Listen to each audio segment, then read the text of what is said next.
மங்கள வழக்குகள் என்ற தலைப்பில் தான் எழுதிய அர்த்தமுள்ள இந்து மதம் என்ற புத்தகத்தில் கவியரசர் கண்ணதாசன் கூறியிருக்கும் அற்புதமான பல தத்துவ கருத்துக்களை பற்றி தான் இந்த பதிவில் நாம் பார்க்க போகிறோம். அதை பார்க்கறதுக்கு முன்னாடி hi friends, I'm C Elango. வணக்கம், welcome back to my channel. நீங்கள் இன்னும் நம்முடைய சேனலுக்கு சப்ஸ்கிரைப் பண்ணலைன்னா உடனே ஒரு லைக் போட்டு சப்ஸ்கிரைப் பண்ணி சப்போர்ட் பண்ணுங்க. வாங்க பதிவிற்குள் போகலாம். சுயமரியாதை சீர்திருத்த இயக்கம் தீவிரமாக இருந்த காலம் அது. கடவுள் ஒழிப்பு, பார்ப்பன ஆதிக்க ஒழிப்பு, மூட நம்பிக்கை ஒழிப்பு என அது ஆரவாரம் செய்த காலம்.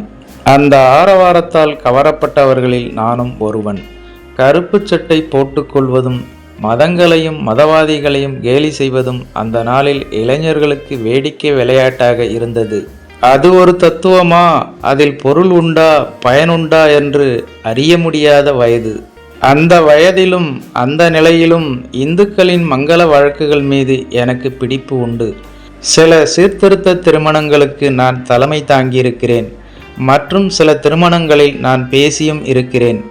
இன்று மேலவை தலைவராக இருக்கும் திரு சிபி சிற்றரசுவின் மகளுக்கு சீர்திருத்த திருமணம் நடந்தபோது நானும் அதில் கலந்து கொண்டேன். அங்கே பேசியவர்களில் பொன்னம்பலனார் என்று ஒருவரும் பேசினார். மணமக்களின் தலை மீது மஞ்சள் அரிசியும் புஷ்பங்களும் தூவப்பட்டது பற்றி அவர் குறிப்பிட்டார். இங்கே மஞ்சள் அரிசி தூவினார்கள். இந்த முட்டாள்தனம் எதற்காக? பிணத்துக்கும் தான் மஞ்சள் அரிசி தூவுகிறார்கள். இவர்கள் மணமக்களா இல்லை பிணங்களா என்று அவர் பேசினார். அப்பொழுது எனக்கு நெஞ்சில் அடிப்பது போல் இருந்தது. திருமண வீட்டில் அமங்கலமாய் பேசுகிறாரே என்று நான் வருந்தினேன். இன்னொரு சீர்திருத்த திருமணம். அங்கே ஒருவர் இவ்வாறு பேசினார். இங்கே நடப்பது சீர்திருத்த திருமணம். 2 நிமிடத்தில் செலவில்லாமல் முடிந்துவிட்டது. ஐயர் வரவில்லை, ஓமம் வளர்க்கவில்லை, அம்மி மிதிக்கவில்லை, அருந்ததியும் பார்க்கவில்லை. இங்கே ஐயர் வராததால் இந்த பெண் வாழ மாட்டாளா? இவளுக்கு பிள்ளை பிறக்காதா? ஐயர் வந்து நடத்தாததால் இவள் விதவையாகிவிடப் போகிறாளா? அப்படியே விதவையாகிறாள் என்றே வைத்துக்கொள்வோம். ஐயர் நடத்தும் திருமணங்களில் பெண் விதவையாவதில்லையா? அந்த ஐயர் வீட்டிலேயே விதவைகள் இருப்பார்களே. அவர் வந்து கட்டினால்தான் தாலி நிலைக்குமா? நாங்கள் கட்டி வைத்தால் அருந்து போகுமா? அவர் பேசி முடிக்கவில்லை. நான் அவர் கையை பிடித்து இழுத்து உட்கார வைத்தேன். நடப்பது திருமணம். நீ பேசுவது விதவையாவது எப்படி என்பதை பற்றி. பேசாமல் உட்காரு என்றேன். அதன் பிறகு நான் பேசும்போது நமது மங்கள மரபுகள் பற்றி குறிப்பிட்டேன். மங்களம் அமங்கலம் என்று இந்துக்கள் பிரித்தது மூட நம்பிக்கை அல்ல, அது மனோதத்துவ மருத்துவம். நல்ல செய்திகள், வாழ்த்துக்கள் ஒரு மனிதனின் காதில் விழுந்து கொண்டே இருந்தால் அவனது ஆயுளும் விருத்தியாகிறது, ஆனந்தமும் அதிகரிக்கிறது. சந்தோஷ செய்திகள், வெற்றி செய்திகள் கேட்கும்போது உன் உடல் எவ்வளவு புல்லரிக்கிறது. மங்கள வழக்குகள் அதற்காகவே ஏற்பட்டவை. திருமணத்தில் மாங்கல்யம் கட்டும்போது ஏன் கெட்டிமேளம் கொட்டுகிறார்கள்? ஏதாவது ஒரு மூலையில் யாரோ யாரையோ நீ நாசமாய் போக என்றோ, உன் தலையில் இடி விழ என்றோ அமங்கலமாய் திட்டிக் கொண்டிருக்க கூடும். அத்தகைய வார்த்தைகள் மணமக்களின் காதுகளில் விழக்கூடாது என்பதற்காகவே, அந்த அமங்கலமான சத்தத்தை அடக்குவதற்காகவே பலமாக கெட்டிமேளம் தட்டப்படுகிறது. இதையெல்லாம் மூட நம்பிக்கை என்று சொல்லிக்கொண்டு துள்ளி வந்த சீர்திருத்தம் களை எடுக்கிற வேகத்தில் பயிரையே பிடுங்க ஆரம்பித்தது. நமது மங்கள வழக்குகள் ஒரு நாகரிக சம்பிரதாயத்தை உருவாக்கியுள்ளன. அவற்றுள் பல விஞ்ஞான ரீதியானவை. மணமக்கள் வீட்டுக்குள் நுழையும் போது ஏன் வலது காலை எடுத்து வைத்து வரச் சொல்கிறார்கள்? மணவரையை சுற்றி ஏன் வலம் வருகிறார்கள்? ஊர்வலம் வருவது என்று ஏன் கூறுகிறார்கள்? எல்லாமே வலப்புறம் போவதன் நோக்கம் என்ன?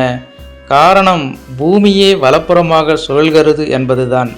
மனிதனின் 2 கால்களில் 2 கைகளில் இடது கால் கைகளை விட வலது கால் கைகள் பலம் வாய்ந்தவை. சக்தியோடு வாழ நிரந்தரமாக எதிலும் வலப்புறமாக வருவது நன்று என இந்துக்கள் நம்பினார்கள், நம்புகிறார்கள். வலம் என்பது நாம் வலிமையடைவோம் என்றும் பொருள் தருகிறது. வலியோம், வல்லோம், வல்லம், வலம் இந்த 4 வார்த்தைகளும் ஒரே பொருள் உடையவை. தனது வலிமையின் மீது நம்பிக்கை வைத்து வாழ்வதற்கே வலது காலை முதலில் எடுத்து வைக்க சொன்னார்கள் இந்துக்கள். சாதாரணமாக நண்பர்கள் வீட்டுக்கோ திருமணங்களுக்கோ போகிறவர்கள் திரும்பி செல்லும்போது போய் வருகிறேன் என்று சொல்லி கொண்டு போவார்கள்.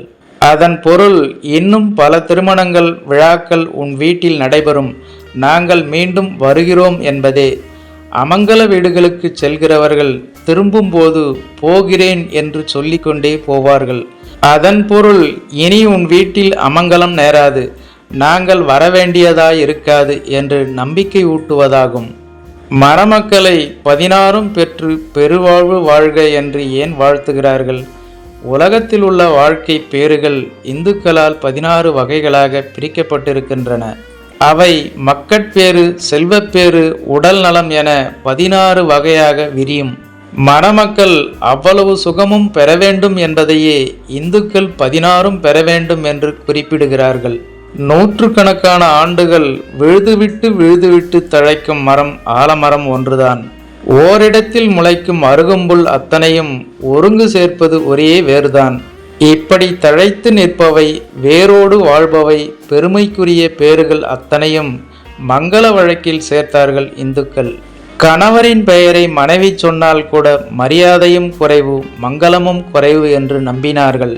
யாராவது ஒருவர் தும்மினால் பக்கத்தில் இருக்கிறவர்கள் வாழ்க என்பார்கள். தும்மினேனாக வாழ்த்தினாள் என்றான் வள்ளுவன். தும்மும் போது சிலர் 100 வயது என்பார்கள். எங்கள் பாண்டிய நாட்டில் பிச்சைக்காரர்கள் வந்து சோறு கேட்கும்போது சோறு இல்லை என்றால் இல்லை என்று சொல்ல மாட்டார்கள். நிறைய இருக்கிறது, நாளைக்கு வா என்பார்கள். தீபத்தை அணைக்கச் சொல்லும்போது அணையுங்கள் என்று சொல்ல மாட்டார்கள், வளர்த்து விடு என்பார்கள். வீட்டில் ஒருவர் இறந்து விட்டதை குறிக்கும்போது சிவலோக பதவி அடைந்தார், பரலோக பிராப்தி அடைந்தார் என்பார்கள். பெண் ருது அடைவதை பூப்படைந்தால் புஷ்பவதியானாள் என்பார்கள். அதாவது பெண் மொட்டாக இருந்து புஷ்பம் போல் மலர்ந்திருக்கிறாள் என்பது அதன் பொருள். மணமக்களின் முதலிரவை சாந்தி முகூர்த்தம் என்பார்கள். காதலில் துடித்து கொண்டிருந்த உள்ளம், ஆசைகளை அடக்கி கொண்டிருந்த உடம்பு அன்றைக்கு சாந்தி அடைகிறது என்பது அதன் பொருள். இந்துக்கள் கூறும் ஒவ்வொரு வார்த்தையிலும் மங்களமே நிறைந்திருக்கும். நான் சொல்வது சராசரி இந்துக்களை. ஆத்திரக்காரர்கள் அமங்கலமாக பேசுவது இந்துக்களின் மரபை சேர்ந்தது அல்ல. நன்றாக வாழ்கிற பெண்ணை எங்கள் ஊரில் வாழ்வரசி என்பார்கள், கொச்சை தமிழில் வாவரசி என்பார்கள்.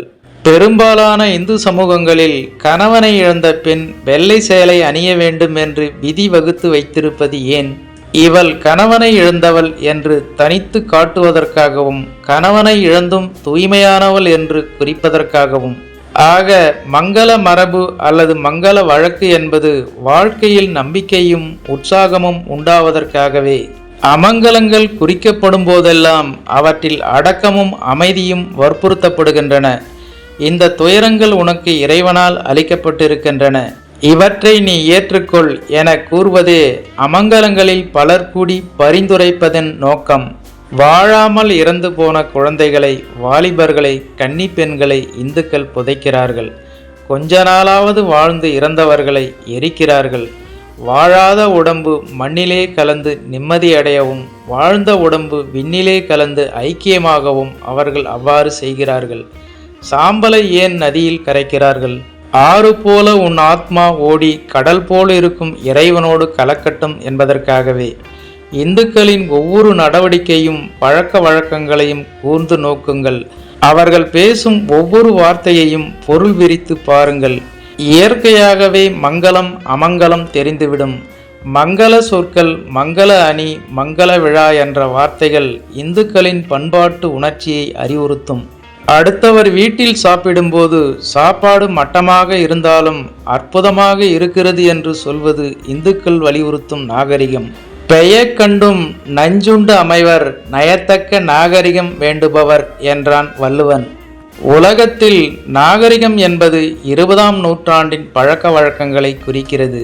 நமது நாகரிகமோ 2000 ஆண்டுகளுக்கு முன்பே தோன்றிவிட்டது.